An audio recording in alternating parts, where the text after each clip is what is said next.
Oh my goodness, Dustin Kava. Welcome everyone watching right now live on YouTube, a special edition of the Because Cannabis broadcast.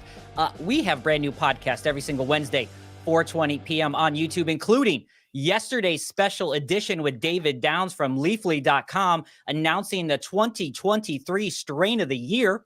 Check that out. Give us a subscription. We would appreciate it. My name is BC Wehman. That is Dustin Kava. Every single week, we talk cannabis on YouTube, Spotify, and anywhere you listen to audio podcasts. This show is produced by Wayward Media.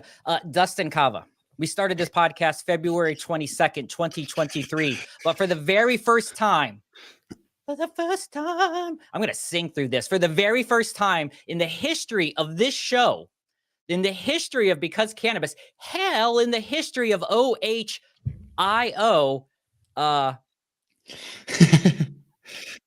I think I could technically do this before because, you know, medical patient and all, but technically weed is legal, son. Celebrate a good time, as Cool and Gang said. Hells to the yes, Dustin Kava. Just think about that. Legal cannabis in the state of Ohio, number 24, December 7th, 2023. That's pretty fucking rad. It is pretty amazing. I genuinely, man, you know me, I lean towards more of the it ain't gonna happen type of mentality, and I'm just surprised. I am happily surprised today. I'm super excited. We have Tim Johnson back. We'll bring Tim in just a few minutes to talk through issue 2. We're legal, but what does that mean? There's lots of changes. There's lots of news. Everyone in the media is throwing out their opinions. Everyone in the legislative branch has been throwing out their opinions. Everyone that has a stake in this industry has been throwing out their opinion. Shout out to Ohio, by the way, live streaming all these different sessions, of which our guest today, Tim Johnson, was part of. And you get to hear all these stories through that. And that's been pretty awesome to see. Have you watched any of those, Dustin? No, I looked at the docket of who was supposed to talk, and a lot of good people were up on it today. It's actually incredible the amount of people who came out to talk and kind of express their thoughts on things.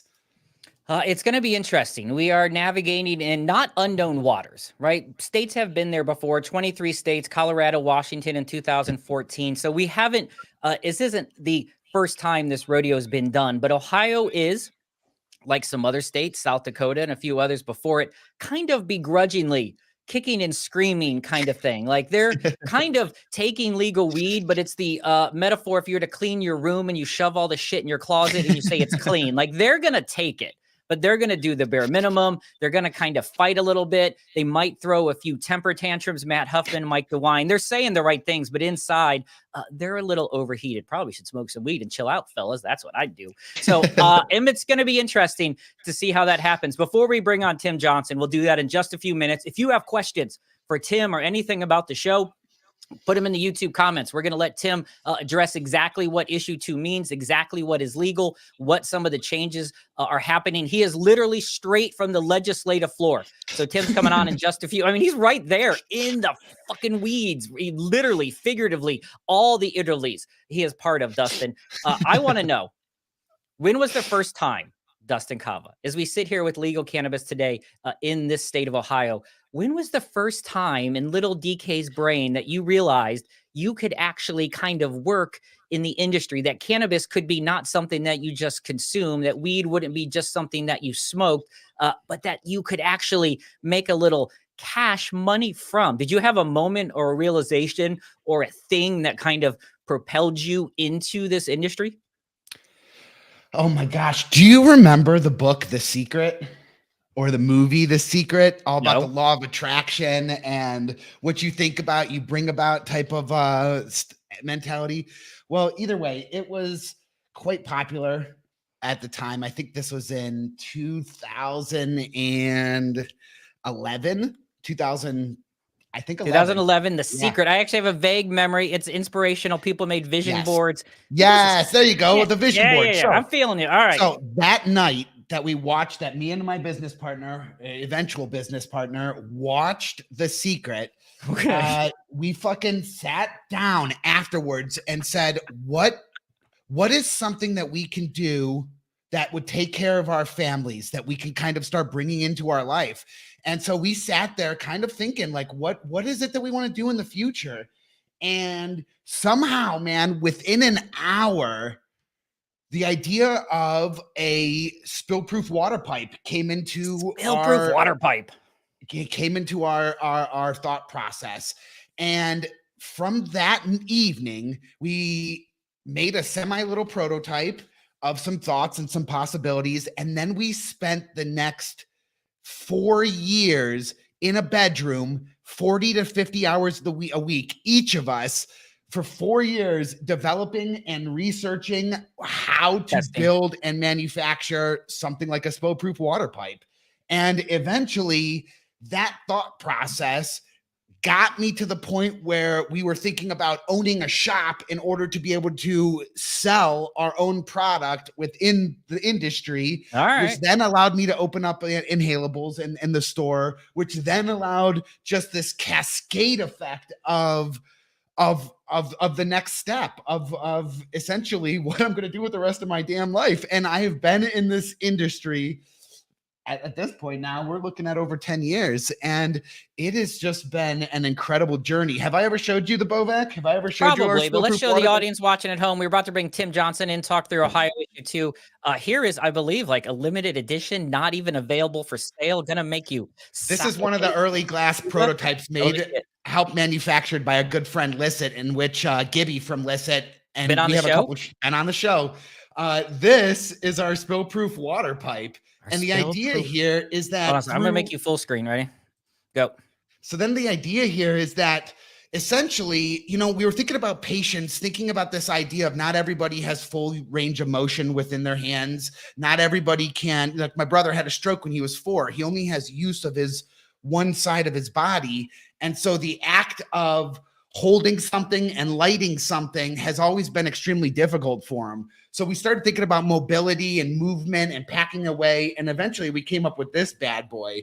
And this is a spill-proof water pipe. No matter how hard you get, no water will ever come out. And the idea here is that you have a 360-degree range of motion when you're smoking this. You could smoke it right. All right.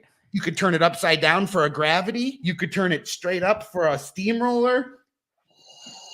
And then, you know, so on. So it really brought about the next step for me for about 11 years. And it's incredible. It's a funny thing to think about. Well, any entrepreneurs listening out there, any investors listening out there, whatever that thing is, I don't know if I'm buying the name. We got to work on that branding, Dustin Kava. That right there could be yours. Probably going to get kicked off with all the smoking and bongs we're putting on screen, Dustin Kava. Let's bring some legitimacy to this show now. Let's switch up the narrative. Tim Johnson, Cannabis Safety First. Tim, you just heard, we're going to get to issue 2 in just a moment. I know you got the deets from down there. You've been in Columbus all week testifying, looking fantastic on camera, Tim, by the way. I got your good side up there, right? There you go. What was your kind of first little foray into the cannabis world? I know you're with Cannabis Safety First. Check them out. You can check out cannabissafetyfirst.com. Amazing organization, security-centric focused, run by Tim. What was your kind of first venture into cannabis, Tim Johnson? Well, that was back in 1976 before I went in the military with a good friend of mine. Introduced me to a joint just before I went to boot camp, and I was scared to death in there. But other than that, feels like terrible timing, by the way. That feels like exactly terrible timing to get introduced to your very first kind of joint. Like, I'm about to go, especially in the 70s. Like, we were way less acceptable of illicit drugs at the time then. And your very first experience is like right before boot camp. Did it like change your mind? Did you like walk away like a movie? I got into boot camp and we went through that. And then when we went to combat training, actually a guy that I was rooming with from New York actually introduced me to what we called good old Panama Red Bud. And from there, it's all history from there. But as far as what's going on in Ohio today, back in 2015, after Responsible Ohio didn't quite make it, for as a passage and so forth, I ended up at the State House with a good friend, Senator Kenny Yuko, and Senator Dave Burke at the time. And we, myself and a few other people, introduced the white paper for the medical cannabis program. And from there, that led into the creation of the House Bill 523 medical program. And then I did Senate Bill 57 with a good friend, Julie Dorian, and that brought on the hemp program. And of course, all along the way, but I got to give credit to all the support and encouragement from the followers, from the cannabis community as a whole that have been there to represent us. And hell yes on the vote November 7th. We appreciate that so much. So it's not been like the Tim and Wendy show, my wife, Wendy. We've just put the last 8-9 years of our life into this to get to where we're at. So really happy with it. As far as me getting into the industry, this is what I do: legislative advising, government affairs. I do security and safety consulting and some training, and I have a good time.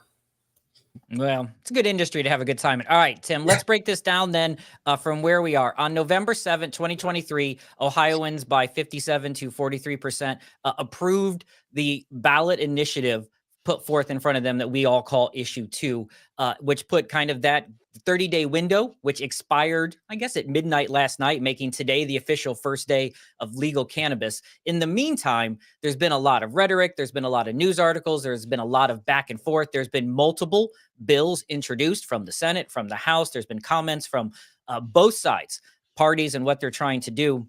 So let's just, right now, today, as we sit December 7th, 2023, and until we hear something more concrete, what is the actual state of legal cannabis in Ohio?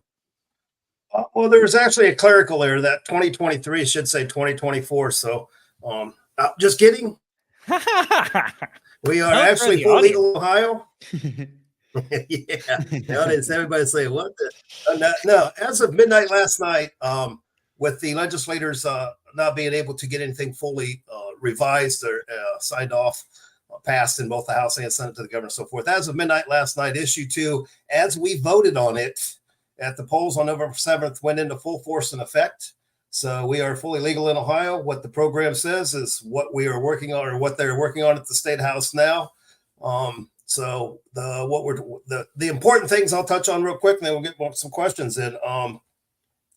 What they're trying to do right now is create what the tax base is going to be. And the purpose of that is so that we can get that introduced and implemented into the POS systems, into the current medical cannabis dispensaries. Once that is done and the dispensaries can open their doors to 21 and over, once their systems are ready, it's kind of a fast track, like a red carpet path for them to do that. And then they'll worry about later on down the road as far as having them do the actual application for a dual license. But we're hoping within the next 30 days, 60 days, that you at 21 and over, you will be able to visit one of the dispensaries currently in Ohio. Wow. Okay. All right. Wow. Wow. I remember things like in Michigan where they had to designate their plants early on which program it was going to go to, adult use or the medical side of things. And they couldn't be kind of transitioned either or. You had to start at the very beginning. And so it took them some time to kind of, which figure is that fairly out. common in other adult use states. Yeah, right. So this idea of this dual licensing and then just instantly all of the same medicine, all the same stuff can just be sold as adult use is pretty actually extraordinary. It's just amazing. Yeah, it is. It's amazing out there what's happening with Ohio right now. And I got to give a shout out to you guys for what you've done as far as sharing the word, spreading the word. I got to give a shout out to the entire cannabis community in Ohio, because thousands and thousands, of emails went into all 132 legislators, hundreds of phone calls. Their offices were, bogged down with them. I actually have had at least a half a dozen or more legislators come up to me and say, "Tim, tell them to stop. We got the message." The people have spoken, not only vote wise, but you have spoken through emails, phone calls, and some of us through smoke signals to them. So figured I'm going to ask you, keep doing it, because we want to keep the pressure on so that issue 2, as much as we can for the cannabis community, we can keep it intact. All right. So we got some specific questions I want to get to regarding issue 2. We got actually a couple comments in the YouTube comment already. If you have a question for Tim, a specific question, we're going to talk through possession. We're going to talk through home grow. We're going to talk through when sales may begin, maybe some of the products. And other questions you may have, if you have them, please put them in the comments below and we'll get to them. So let's start, because we have SR here in the comments already. Let's start with home grow. In issue 2, it was written that an adult 21 and over could have 6 plants. I believe you could have a second adult qualify, so you could max at 12 plants per household with home grow. Until we hear further, is that still the case regarding home grow in Ohio? That is correct. 6 plants per adult, up to 2 adults per household, which means 12 plants. And that doesn't mean one of the things that there is a caution on as far as going to a family member that doesn't want to cultivate or doesn't even engage in cannabis and asking mama if you can grow 12 plants in her basement. Don't get caught up in that. But no, we have our know of limitations on like yard size and neighbor proximity and coverage. Has any of that been decided, or is that what all has to be laid out moving forward? As far as like consumption purposes? No, as far as like growing, like where you're growing in the house. Yeah. Are you allowed to grow? Can you do it outside? Does it have to be inside? Are there odor rules? Is it by municipal? I know municipalities can make a legal judgment, right? So your local city ordinance could possibly ban cultivation. Is that correct? Like home grow cultivation. Is that accurate? That's not fully accurate. Okay. Right now, it's called a moratorium. And a municipality such as, a city or a village can implement a moratorium. Counties and typically, or I should say, townships really don't have that type of authority yet, because they're unincorporated areas of a county.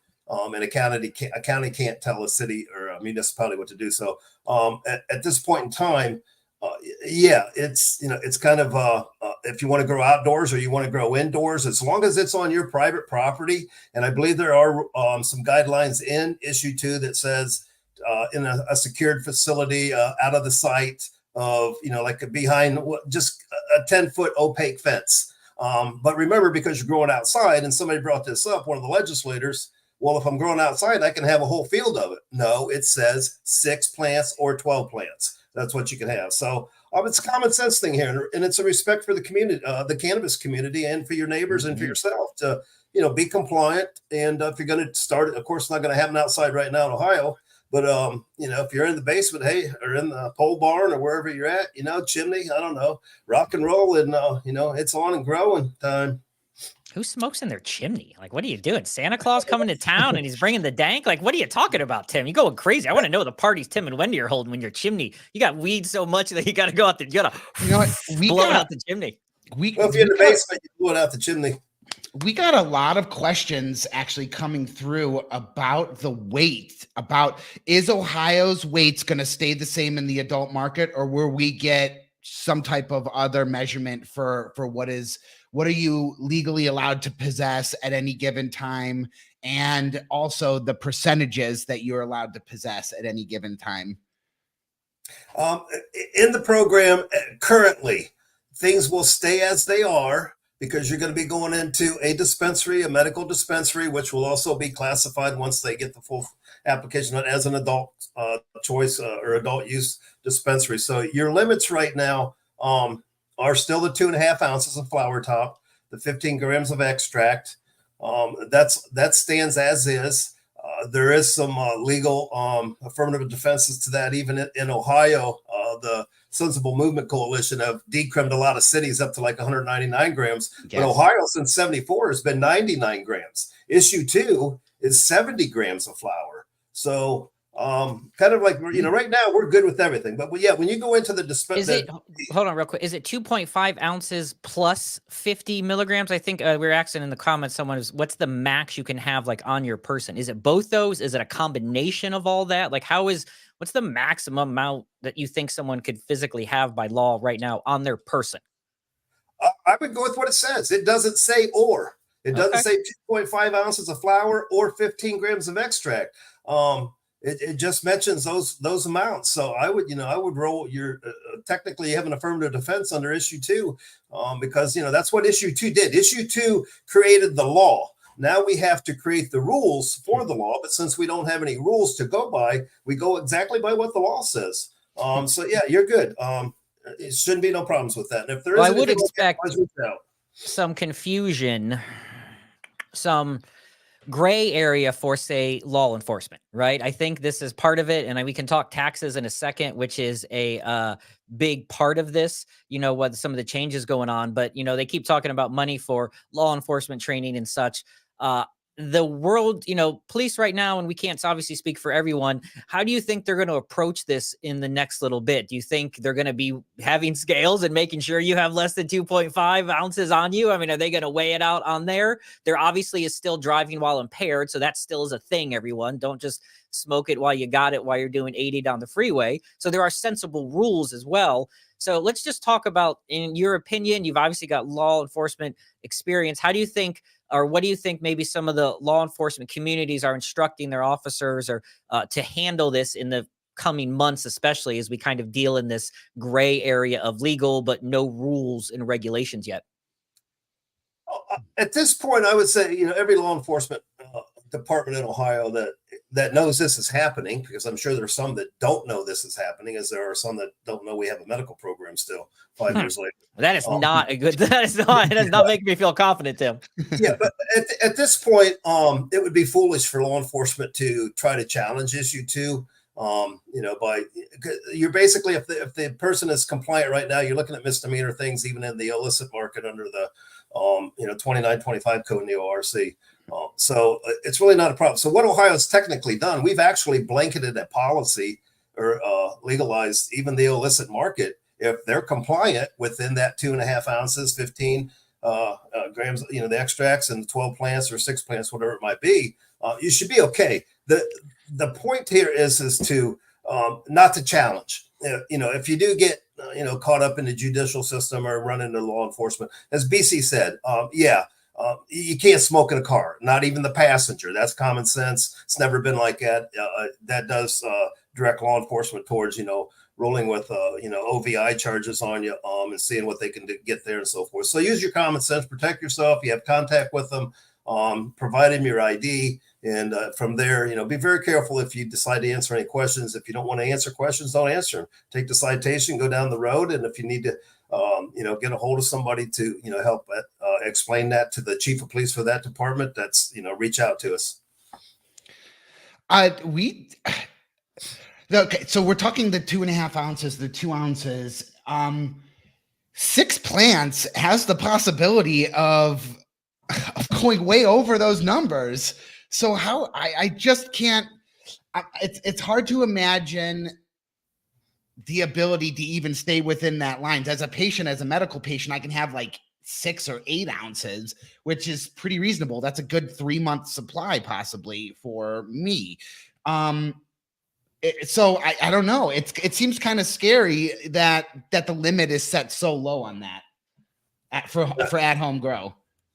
We won't let you go to jail, Dustin. We'll bail you out.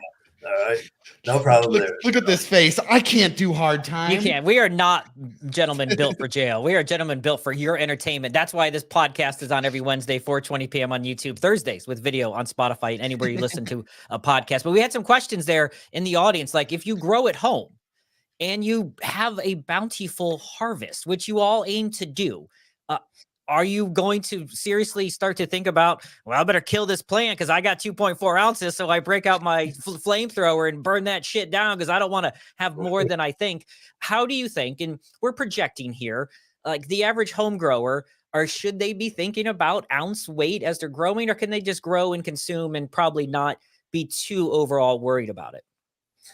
No, don't worry about that part. They're two different topics, okay? What you're growing at home, it's the interpretation of it legally is where a lot of people get caught up. They read into it rather than reading what it says. It doesn't say 2.5 ounces of your homegrown or your personal cultivation. The 2.5 ounces covers should you be out in the community, out in the public, driving down the road at a football game at OSU, and you got 2.5 ounces on you and so forth. You're under the 2.5 ounces. Like on your person, away from your residence, essentially.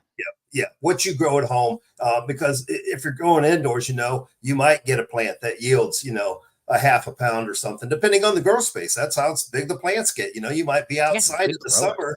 Hell, you could get a plant that yields you 5 pounds or something like that. So no, that would be kind of like an entrapment for the whole program to have something like that to say, go ahead and grow 12 pounds, and we know, or 12 plants, and we know it's going to be over 2.5 ounces. Yeah. So, all right. I'm going to take you through some questions that we're getting in chat. We got a bunch of them happening right now. Do we know today, we got Brandon Ratliff here, what are our current cap limits on extracts and flower? Are we at the 35% or the minimum maximum 35% that issued to set, and then I think 70% on extracts, or is it any different? Okay, we're going to just use maximum here, not that minimum maximum, because several Senate legislators had to be educated on some English and rhetoric and so forth there, I guess.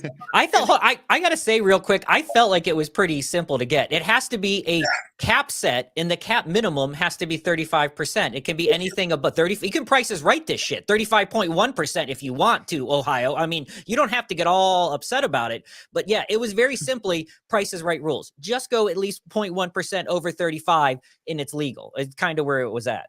Yeah, you want to, with the one senator I kind of had words with, he brought up the fact of a minimum of 35%. We just can't have that. And I said, the day that you start finding people that are growing flower, only yes, that's when you want hard to that contact me, okay? But it's not that they're not doing it now. Because, the highest I've ever seen is 48.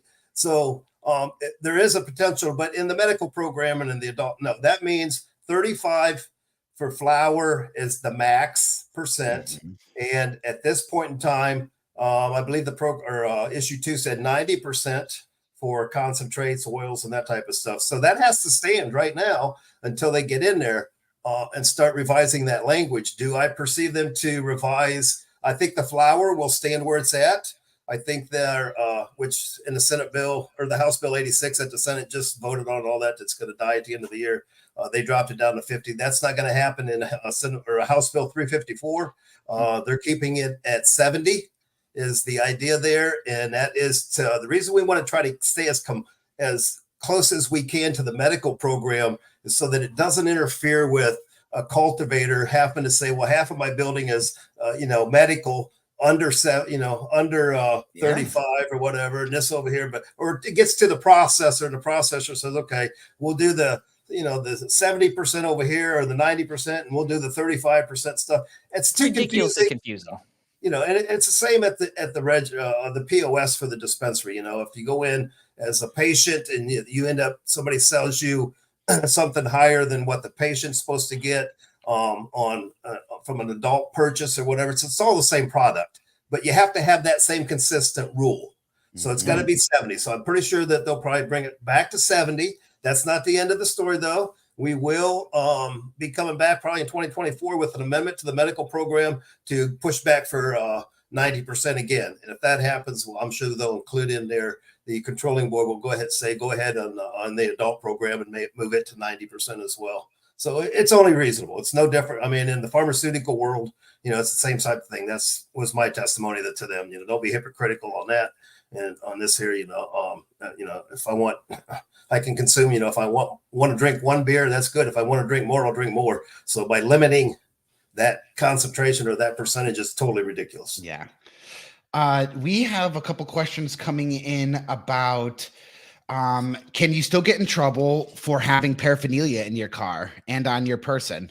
We should say real quick, we are not lawyers. This is not, don't tank this to the bank. Although I would really love your defense to be, I got to be honest right now, J2 Fast with $sign. Thank you for watching today. If you get busted and you get stuck with like a public defender or your attorney and you be like, listen, judge bro, this is legal because my boys BC and Dustin Cannabis podcast said it. My water I will got your back. I'll like shout you out all day, J2 Fast with $sign.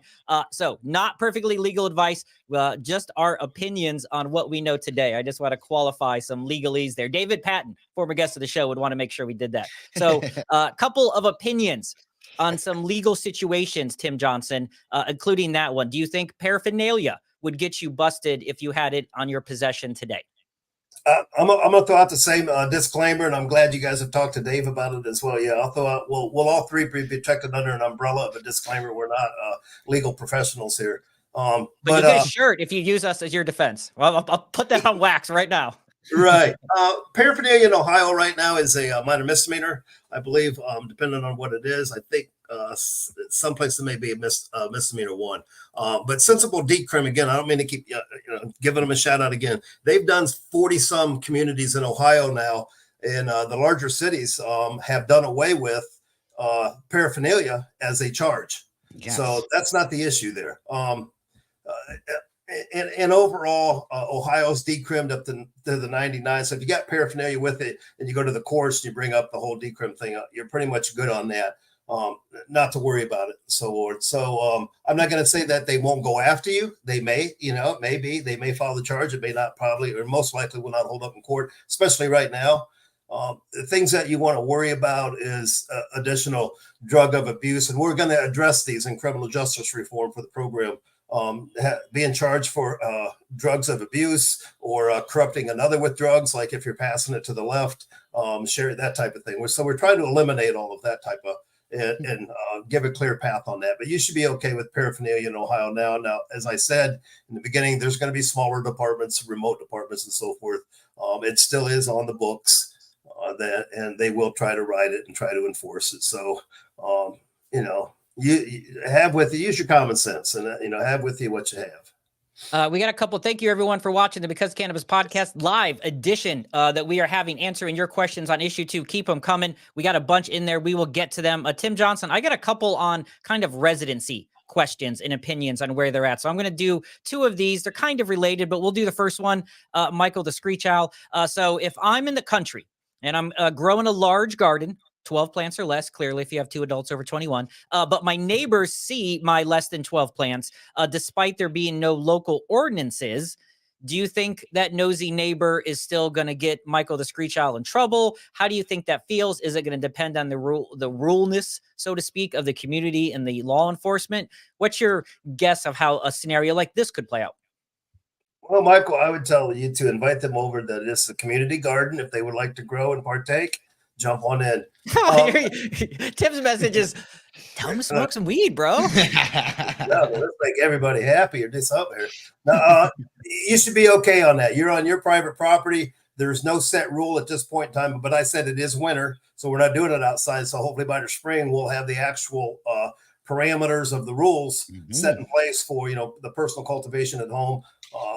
It does appear they will leave the outside grow part in place. And, of course, the inside, wherever you want to have it and so forth. So if a neighbor sees it or something, no, I really don't see. It's more protection for yourself to have it behind like an opaque fence, kind of hidden, Sure. maybe a camera or something, whatever on it, and that type of thing right there. So I would focus on that. I wouldn't worry All about. right. One more residency question. Sorry to cut you off there, Tim. We're talking with Tim Johnson, Cannabis Safety First. Getting a lot of questions, Tim, so I want to get to them. Coming from Eric here. So another residency question. And once again, everything we're talking about is how it affects today with issue 2. Be sure to pay attention to our podcast, hit subscribe, follow Tim on LinkedIn and other social media sites. So he'll have all the up-to-date information when the newest House bills are passed. We'll be covering that here on the Because Cannabis podcast every week. Brand new episodes talking with amazing folks in the cannabis industry. Episode 100 coming up, 1220, super famous actor. You got to check it out, 1220. Join us for episode 100. So let's say we had a rent lease issue. First off, is there any rules regarding renting, leasing, or residency in the issue 2 as it stands? And then you can see on the question here, if you're renting and your lease says no illegal activities, but now legal, do you have to rewrite the lease? Is this going to be, how do you handle that? Or what's your advice or thoughts looking at the question on screen? In issue 2, I believe there is a clause in there about housing and so forth, whether you own or lease. So if you're leasing or renting, realize this: it's not your property. So we still have to respect, the same as if someone said, I don't want cats or dogs, or I don't want you to smoke tobacco. The owner of the property still has that right. If it just says illegal activity, they're probably going to fall under what they call Schedule 1 federal still. That's what they're going to fall back on. So you either approach, your landlord or whoever it is, and you say, hey, we got a program now, and, on occasion I like to, partake and so on. And get permission from them in a written contract that says that you can actually consider smoke within inside the residence. That's the biggest issue here, is smoking inside the residence. They don't, if you're going to, gum or consumables and topicals and stuff like that, that's not something that they see or smell, or your neighbors see, smell, or anything like that. It's typically the odor is the problem, and they're concerned with that. But yet, to be on the safe side, you do have to have their permission legally to, and they can give that to you. It's their property. If they say, yeah, go ahead, we don't care. We smoke too in our own residence and stuff. But other than that, find out all those smoke too folks. That's what I'm about to find out. You know what's going to happen right now? All those people dealing with landlord situations, all those people, whatnot, going to the senior citizens' homes. You're going to find out, oh, we smoke too. I just had a we smoke too moment when I was recently in Florida. Blew my mind. Sometimes you just realize you put it out there and they're like, oh, you too? That's the beauty of the plant there.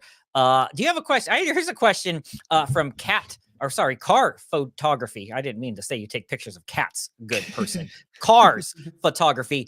Do you know, and I guess ironically named with this question, is there a limitation? Is there any thought on police about like how long you have to wait after driving? Because is there, and I'm asking this, I should know, Dustin or Tim, is there a roadside device that measures cannabis? Are we doing that like OVIs? Is that a thing? How do you think that will happen? Do you see a step up? And maybe we'll keep this. Well, I saw the going. fine recommendations for OVIs for it. So that's such a, like they're thinking about what happens should we charge you with that. I'm definitely interested to hear what their process is in charging you with that.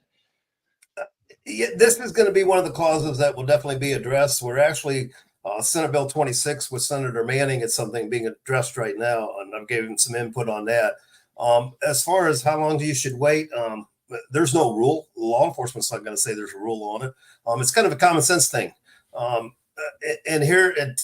Right now in Ohio, what they look for is a metabolite. So, and that could be 30, 60, 90 days staying in your body. So off of that, and then other indicators, they would build a case around a cannabis OVI to catch in a vehicle. The good thing is what we're trying to work into is what's called an active THC.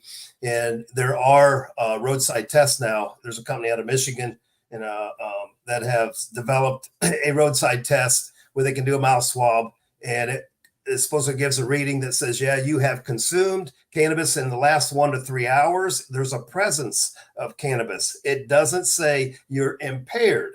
So I would stay away from, what do they call it? The court-appointed attorneys. If something like this happens, where you have to spend some money for a real attorney to get out of the case, if you have to, very much, I would spend the money to get, so it ain't on your record and stuff like that.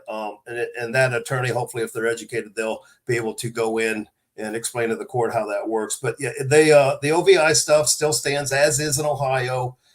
You can't, as we said earlier, no smoking in the car. And it's just, again, it's a common sense thing, try to eliminate the odor from cannabis and, about your person, don't get in the car, consume and so forth, and then expect them not to smell it. They can smell it. That's probable cause at this point in time still. And we're addressing on changing this as well. It's still a probable cause of pulling you out of the car, running you through a roadside test. The field sobriety test in Ohio, it kind of depends on what court you're in. Some will accept it. Most of them don't, for the fact that field sobriety, the horizontal gaze and the stigma, stand on one leg and all that type of thing, touch your nose, all of that typically doesn't apply to cannabis. That's for other serious drugs of impairment like alcohol and pharmaceutical drugs. That's where the problem comes in with that actually affects your body. As I said, they can, if they don't have the test kit to do the swab and stuff like that based off of your driving habits, which they've probably been filming while they're following you. Off of that, your demeanor when they talk with you, your admission or snitching on yourself, some might say, telling, oh, I just smoked 2 joints, officer. That's okay. It's legal now. Don't tell them that. Please don't tell them that. No, tell them, name, rank, serial number type thing.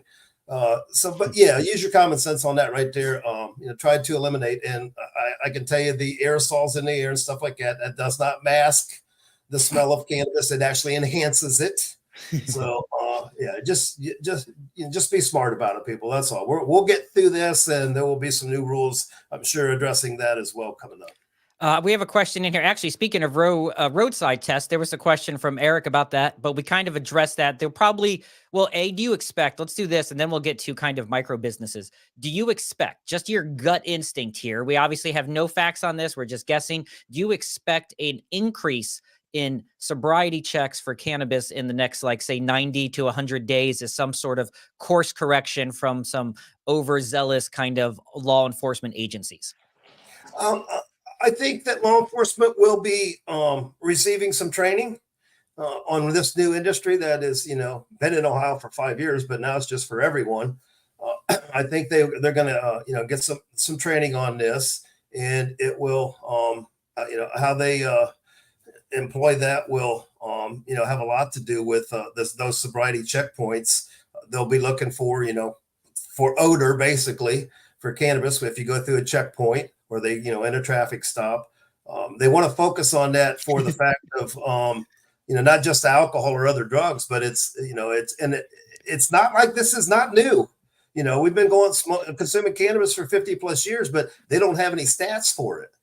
As far as police because they never considered it or a serious problem of cannabis, in OVI. So it's new to them. I'm sure their hats are going to be off. It's going to be something they'll be looking for because they think that, legalizing cannabis in Ohio is an open market. It's an invitation. Now we're inviting everybody to participate. No, this is, it's I want to, or I don't want to, it's your thing. It's not like we haven't been doing it. So they've been dealing with us for all these years. So it's really nothing new.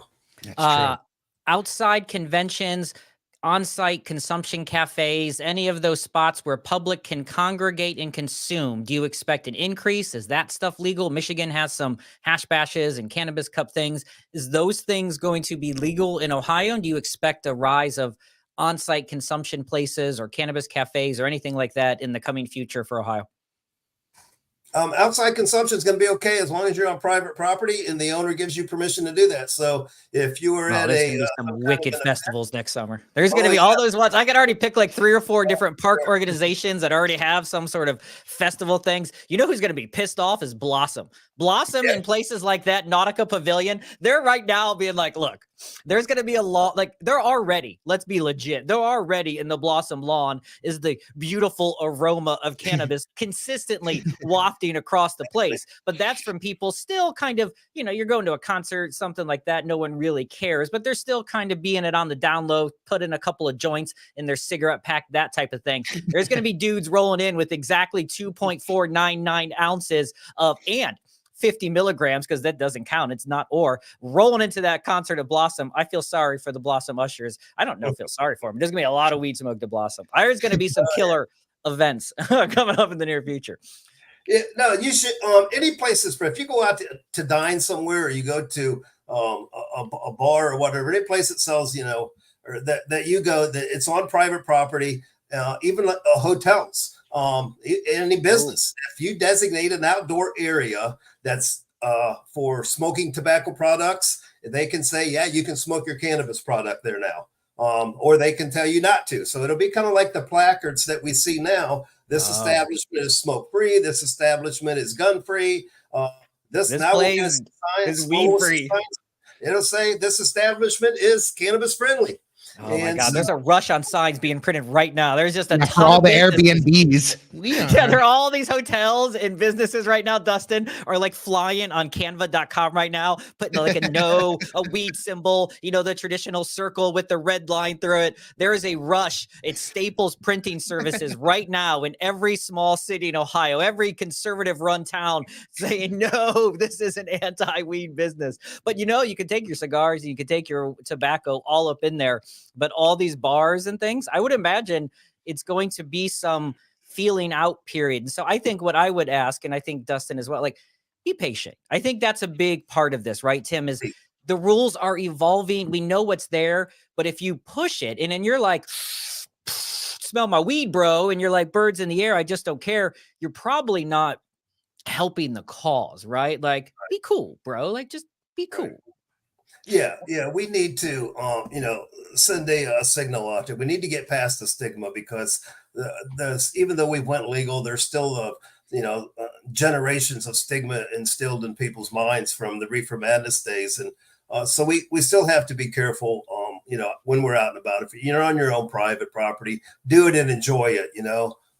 Don't try to cause an incident that's it's going to ruin your high. Let's just go there. Let's enjoy what we're doing and have fun doing it. If you want to mow your lawn or do your lawn care and smoke a joint while you're doing it, if the neighbors don't like it. You're assuming I already don't, Tim. You're assuming I'm not doing it right now. But can I get literally like an hour ago?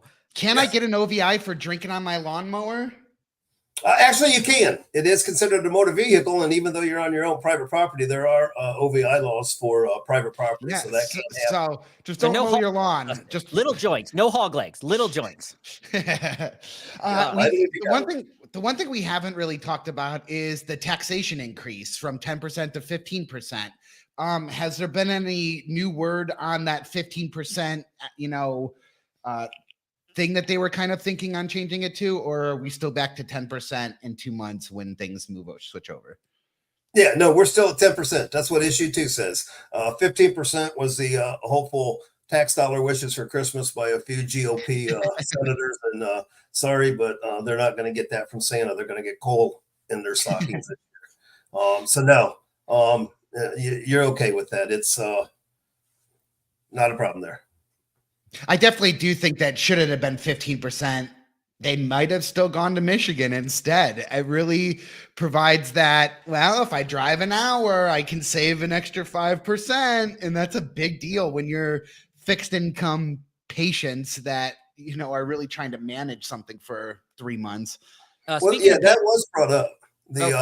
Actually, we were at one point looking at 30% plus local taxes and stuff, until a few of us had to step in and say, wait a minute, are you guys trying to create a program, or are you trying to put more people in jail, or just tell people to go to Michigan or wherever? But because they see all these big tax dollars and so forth. So enough of us, I think, spoke up and said, no, that's got to, you're encouraging us to stay in the illicit market. You're encouraging us to go to Michigan. You're going to lose all this revenue. And that's kind of what they see. I see, criminalization reform. They see tax dollars. And so we're still at the 10%. The goal is to stay there or go less, as I have suggested, and do it in a stepping stone over the years as they feel necessary. But I suggest to go less. And then, of course, as you said, Dustin, there would be the 10%, and then whatever local city and taxes and all that stuff are. We're probably 15 to 20% range, and we get much over that, and it's not good. It's the illicit market will flourish even more because people will stay there or they'll return there, and they're all upset about their goal is to eliminate the illicit market, which will never happen. So they can keep dreaming on that. Do you think that they're going to block the ability to gift your home grow stuff?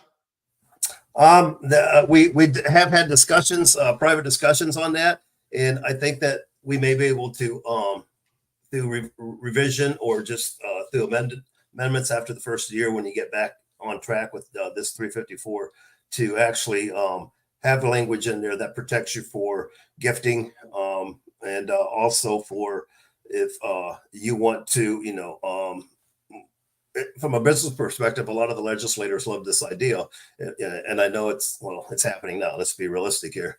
That if somebody wants to go to their friend's house and teach them how to, cultivate and so forth like that, and share a few plants with them, it seems like that's going to be perfectly fine to do that. So I'm waiting to get the full verification, but we are pushing for that to happen. I mean, it's happening, and it's what we're trying to get them to understand. This stuff is happening anyways. All we're doing is asking you to not criminalize us for it.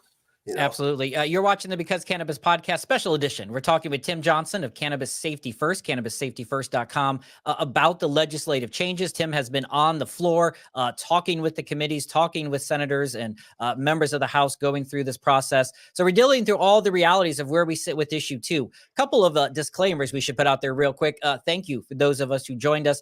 Clearly, we're giving out tons of opinions on this subject. The rules are going to constantly be evolving and changing as House bills ratify. It's going to be some grayness. So there's going to be some patience needed as we go through the program. So any advice, any thoughts we're giving out, clearly just our opinions on the subject and should not be considered legal advice. But as I said, if you do say our name in court, you get a free t-shirt. That's on me. I put that out there. We got some people here. I want to go back to something we talked at the beginning. I'm getting all the publicity I can, Dustin. I'm going to go back to a subject we talked about at the beginning, but I kind of want to clarify. Jessica Murphy joined in checking out. So we did talk in the beginning of the show. And if you did miss it, I would encourage you to watch the replay after this show finishes here in about 15, 20 minutes or so. It'll start over. How do you think this process works? Let's first start here. Let's re-clarify, Tim, for those of us that are just joining our live stream event here on Because Cannabis on YouTube, brand new episodes Thursdays with video on Spotify and anywhere you listen to audio podcasts. How soon do you think your guests will be till we get recreational selling in stores at some form? And then as a second part of that, can you talk through this process of how it might work? And we're just guesstimating here for a patient or an adult use. Do they go to the same place? Is the same product just like you have 2 price tags? This is with your med card. This is with adult use. Like in your brain or in your thought process, how do you think that works? So guesstimation on when we have recreational sales, because as Jessica Murphy is talking, they are pushing to try and get medicinal dispensaries to also sell adult use. So guess on when that happens, and then what that process may be like for both a patient and an adult use consumer. What might they expect upon entering the dispensary? Yeah, and I know we talked about this prior to the show. Jessica, good question. Thanks for bringing that up, but I will caution you on the word DeWine. It's not acceptable on this broadcast. No, just have it fun. Is kind of like I say it a lot. I'm going for SEO. I'm going to keep saying DeWine and Huffman and getting mad at them until they ask me to stop. That's my thing. Yeah, there you go. Throw that in there. No, that is the goal. And if we can in the House currently with House Bill 354, if we're doing what's called a red carpet opening to immediately figure out what the tax base is going to be, get that to the dispensary so they can implement it into their POS system, so that when they walk in as an adult or a patient and scan the QR code bar, however they do it, it shows up, and it's only it'll document where the tax dollars are going to go. That's what it's about. Yep. So if the goal is actually to try to get it in 30 days. I don't see that happening because of the holidays. So we're looking at 60, hopefully no longer than 90 days that we will be able to have that implemented to where, adults and or 21 and over and medical are walking into the dispensaries. And that is incredible. So we're working on that. That's one of the first things they want to get done, for the simple fact of the 3 major things with issue 2 was personal cultivation, possession, and consumption. So those are 3 things that we have to provide like an affirmative defense for real fast, so that people are out there and with whatever they got going on, so they are protected. And you hear Senator Matt Huffman, the Senate President, and you hear DeWine saying, "Yeah, we're legal, but there's nowhere that you can buy it." Well, issue 2 doesn't talk about anywhere where you can buy it. So if you've got it in your possession, it's all I about do. less than 2.5 ounces. It's not about where'd you buy it from. What's really none of your business. I'll not tell you that. I'm just trying to get in I got trouble. 2.5 ounces, and that's what issue 2 says. Didn't tell me where. So we're good to go. This ain't like the medical program, affirmative defense. This is totally different. In the medical program, you had to have that CTR certification from a doc, which we didn't have CTR docs, you know, and you had to buy it from a medical dispensary in Ohio, licensed by Ohio, and we didn't have those. So once all that stuff came online, even to date, that's our affirmative defense now.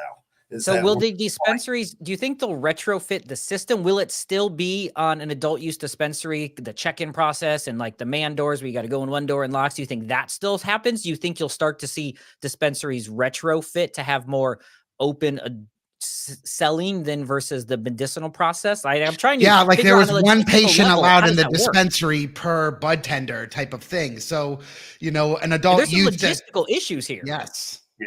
No, very legit question and very important too. At this point in time, until they iron something out differently, I still see the thing coming in, and you know, you happen to check in, go through security, and the big reason for that is because of the child fear factor. You know, we don't want the 13-year-old to walk in the as they said, some of them said, the opponents, you know, we don't walk into a gas station or Walmart and buy it. With those, well, dispensaries aren't gas station or Walmarts, you know, our dispensaries. Man, it just shows they've never been a dispensary because they realize the intricate process that it takes. And by the way, some of you do it very quickly. Some of you don't. Yes. No names, please. But some of you do it great and wonderful, and you're in and out very fast. But it is no way is some child getting into there. In fact, I went one time to a dispensary with my wife, and she got out. She'd never been to one, and she got out, and I'm like, you can't. You got to stay in the car. She's like, what do you mean? I'm like, you can't. I'm like, oh, you can go in the lobby, but you can't come back there and buy it with me. And she still, even though I do this, didn't understand why someone couldn't go in.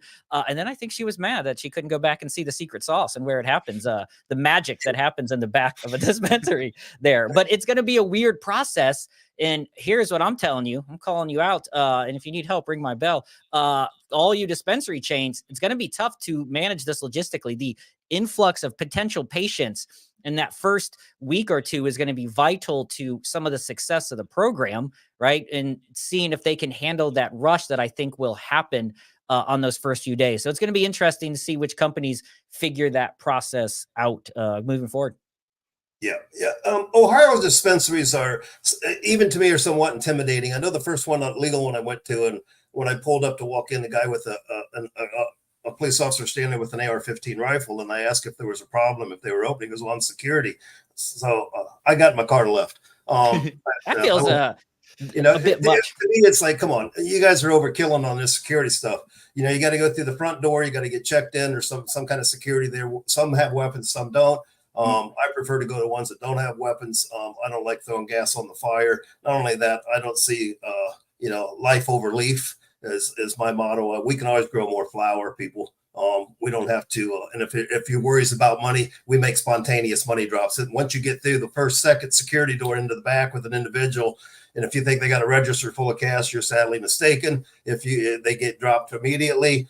If you think there's products hanging all over the walls and shelves, you're sadly mistaken. There's a lot of empty packages. You're going to be really pissed off when you fill up a pillowcase and walk out with that, or try to walk out. You know, so, and you're not going to get into the vault.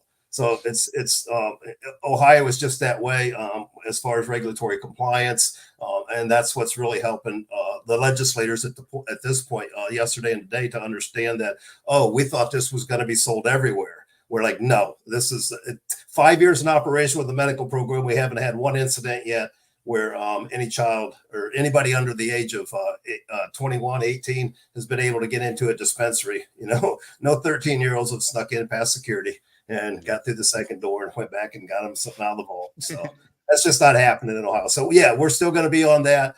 So it'll be up to the dispensaries. I'm certain the ones I've been talking with will increase their employee, employee power, which is good. So because they expect more people to start flocking in and so forth, and they'll adjust to it too. So we got to be patient and calm with the dispensaries as they adjust to it, just like we adjust to it.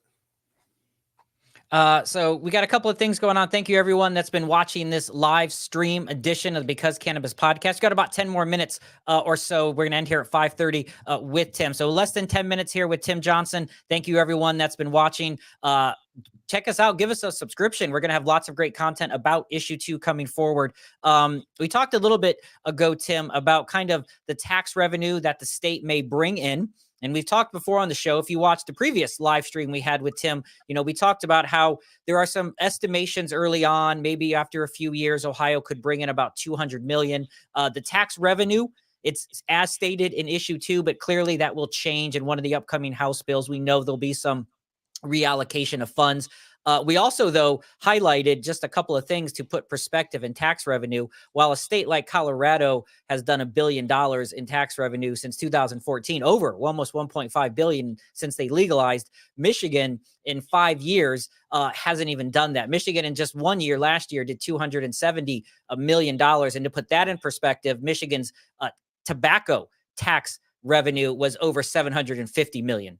So just to keep a lot of things in perspective, also sometimes let you know when you see the tax revenue of lottery or of tobacco and of alcohol, the small nature that cannabis probably is going to hold in Ohio. We talked about, and we got a question here from J2 Fast. How much money do you think the state is going to make off these sales? Is there any first year projections? Is there anyone counting their money yet? They dive it in their Scrooge McDuck-like vault? Oh, there definitely are. That's why they're trying to figure out where the tax dollars are going to go.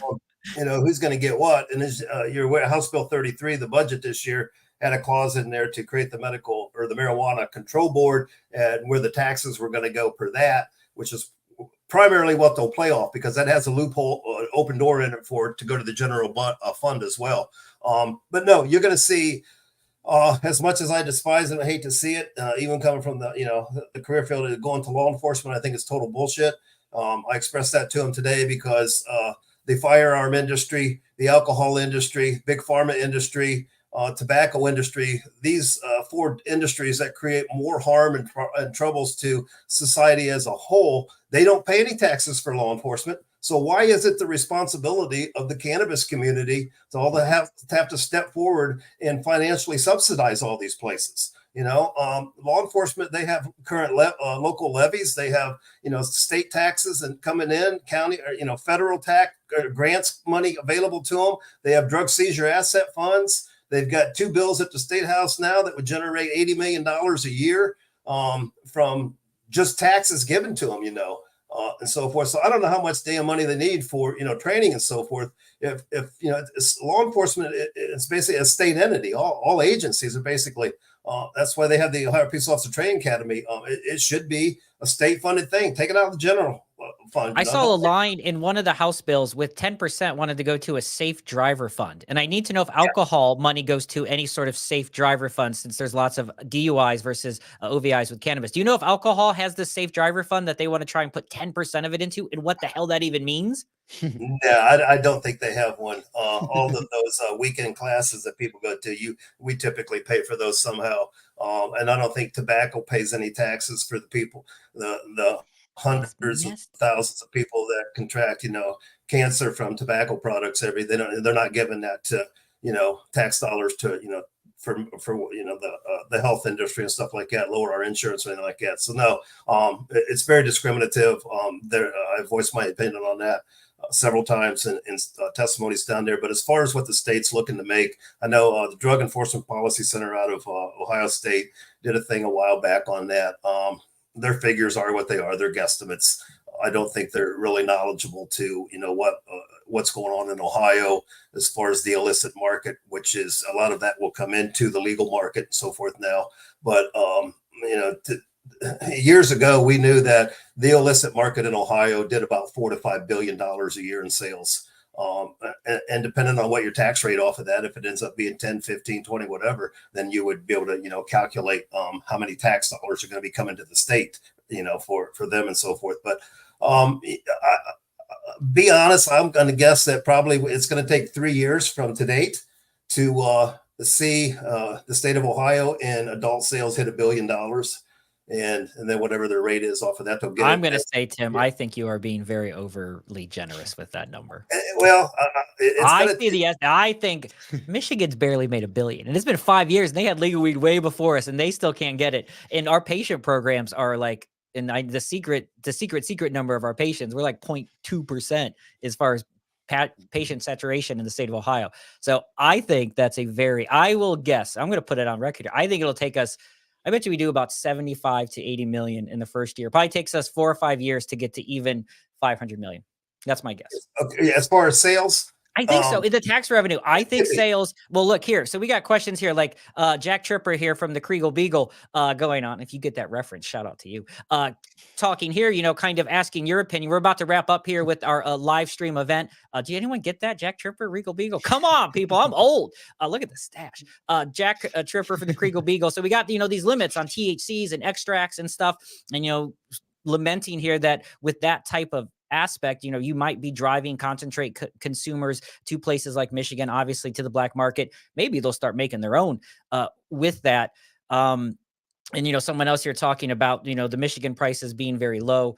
I think Ohio is going to be, especially if they make it hard AF for people to buy it, I think it's going to be slow. I don't know. I hope it does well. I'm glad it's legal, obviously, and I'm not trying to rain on the parade as we end here. And I always tell Dustin, don't end negative, and here I am ending negatively. I just don't think it's going to be as big dollar-wise as they hope. Maybe eventually. I don't know. I think all of that will rest on the backs of the license holders. If they want to be greedy and keep prices up in Ohio, then in 2022, Ohio receipts out of Michigan presented about $500 million in sales. So that's why Michigan was able to go over $1 billion, because the Buckeyes beat them on that one. Unfortunately, we lost on the football game this year, but it is what it is when it comes to cannabis. Ohio people like their cannabis. Well, so if the state of Ohio and the license holders in the program are smart, regardless of what this tax base is going to be, if they get their prices down, as I kind of told them, do you want to sell one Cadillac this month, or do you want to sell 24 Volkswagens? Let's get it done here. Let's lower these prices, get more people participating. The biggest problem I see in participation is getting over the stigma, people starting, actually accepting it. And that could weigh into what you're saying there, BC, as far as getting people to, to buy stuff. So, but if we actually start coming out, so to say, and, start hitting up and said, okay, well, I'm good to go. I don't care what the church says or the golf course says or the euchre clubber says or whatever, I'm going to let people know I use cannabis now. And, as long as employment doesn't interfere with it, that's going to be the biggest factor, I believe, of people saying, well, I can't because my employer or something like that, but other than that, a lot of employers in Ohio are having trouble finding employees because sorry about your luck, there's a bunch of us using cannabis, but yeah, we should be okay. And I think we'll see some good tax returns on that to make people happy. All right. That's a great question to end on, because I think it's an important, just real quick to clarify, what is the current rules regarding employment? Can you be fired for cannabis usage? Is that a company by company thing? What's kind of the employment rules for consumers? Can they still test? Where's that headed? What's it at now? And where do you think that may head in the future? That's the employer's choice. They can or they cannot test. They can test for other drugs and not test for THC. It's the same as workers' compensation. If somebody gets hurt while they're working, and you got to follow, and they do a drug test on you, and it comes back, and you got cocaine and opiates and alcohol and cannabis in you. Don't blame it on cannabis. Yeah, slow down, bro. What are you going to blame? Blame it on what? They typically blame it on cannabis now because it's Schedule 1 federally. And under the drug-free workplace, they can deny your claim and not have to pay it. And they can terminate you without just cause and all that stuff. So it's, workplace, as I said, a lot of employees are saying, yeah, we don't test you for cannabis, but we want you to respect us as we're going to respect your new employment here. So yeah, be cautious on that. See what your policy is where you work at. You're going to be surprised. You'll see a lot of companies changing up their policies and their HR departments and so forth with that, saying, we need employees, and 8 out of 10. That might be a good thing. Talk to the HR department, like be an advocate and say, look, you're going to have this reality. Like maybe we should put this into play. We have had a great time talking with Tim Johnson from Cannabis Safety First about issue 2 in Ohio. We're coming up here on the end of the show. We had this comment up before. I'm going to put it back up. Nut Tree 420. Love it. Cheers, Tokers. We appreciate that. Check it in before the live stream ended. If you missed this conversation, we've been talking for almost an hour and 10 minutes with Tim Johnson of Cannabis Safety First. As soon as the show ends, the replay is going to start. It'll be available on YouTube. We cover a lot of stuff, including the THC caps, the concentrate caps, the sales and when that's going to happen. We talk about home grow. We talk about possession. We talk some advice strictly advice, but the free t-shirt thing is still out there when it comes to what to do if you get pulled over and these types of things. So check out the live stream replay with Tim Johnson, Dustin Kava, myself, BC Wehman. We got a lot of great content. Please give us a subscription to the YouTube channel. We're also on Spotify and anywhere that you listen to audio podcasts. We are going to have coming up 2 weeks, almost 2 weeks, our episode 100. We've been doing this for 100 weeks in a row. Episode 100 is a super famous actor and weed head. So please join us on December 20th for that episode coming up very soon. We'll get Tim Johnson back on as well to talk through cannabis and those types of things. Thank you, Car Photography, for putting it into there. Here's how you know the concentrate limit is too much, Car Photography, when they become cats. When cars become cats. Nut Tree 420 giving us a thumbs up there. Thank you, everyone that's watched at home. Be sure to check it out. Tim, thank you for joining us. Yes. Let's just put it out there one time. We haven't got kicked off our live stream yet. We haven't gotten that much trouble, though. If I keep doing this, we are going to get in a little bit of trouble at some point, Tim. But let's just celebrate real quick for the fact that on Thursday, December 7th, where we sit here right now, we're all smoking it like we got it, son. Smoke them if you got them. Oh, go in there. Yeah, that's what we're talking about. All right, everyone. Thank you very much for joining us and checking out the show. Give us a subscription. We'll be here every week with brand new episodes on YouTube at 4:20 p.m. Tim Johnson, we'll get you back on soon to continue to talk about what's happening in the industry, what's happening with the state legislative measures. As soon as a House bill gets passed, we'll get Tim back on to talk about it. Thanks for joining us, Tim. Dustin, Tim, you're amazing. Thanks for everyone watching live today. We'll see you guys next week. Jason Starr from On the Revel, our episode next Wednesday. Awesome, gentlemen.